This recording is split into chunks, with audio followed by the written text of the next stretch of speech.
Okay, this is the subsurface changes in the Earth, or sometimes it's called the inferred properties of the Earth. And the reason why that is because we don't know. And there's a lot of information on this page, and I'm just going to go over to help you attempt to understand. For starters, on the outside up here, this is showing you that this is the Pacific Ocean. Okay, so here are the trenches off the western coast of the United States, or the eastern Pacific Ocean. Here are the Cascades, and it's this right here. So we're drawing a line across North America, and then the Atlantic Ocean begins, and here's the Mid-Atlantic Ridge. If we're talking about layers, here is the crust. If we're talking about properties, we have the chemical properties. We have the crust, mantle, core. And if we're talking about the chemical physical properties, we have the lithosphere, the asthenosphere. The stiffer mantle is also known as the mesosphere, outer core, inner core.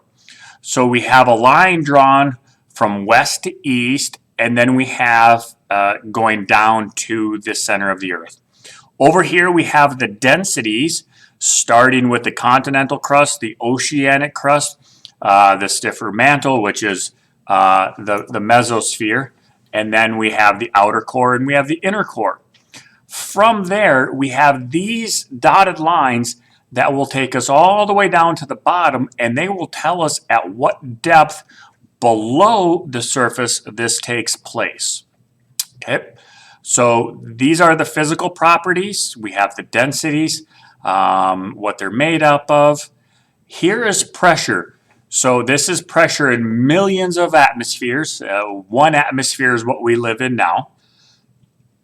So as you go down, you can see what happens to pressure. So as you go down, pressure goes up. And once again, these dotted lines will tell you at what layers they are. This one here is kind of cool. There's a lot of things going on. So we still have our depths. We have our dotted lines coming down to tell us which layer we're in. This dark line is the actual temperature that is taking place. This dotted line is going to be the melting point.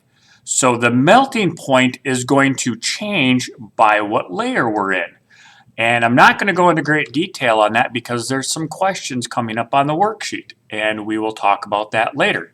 Have a great day.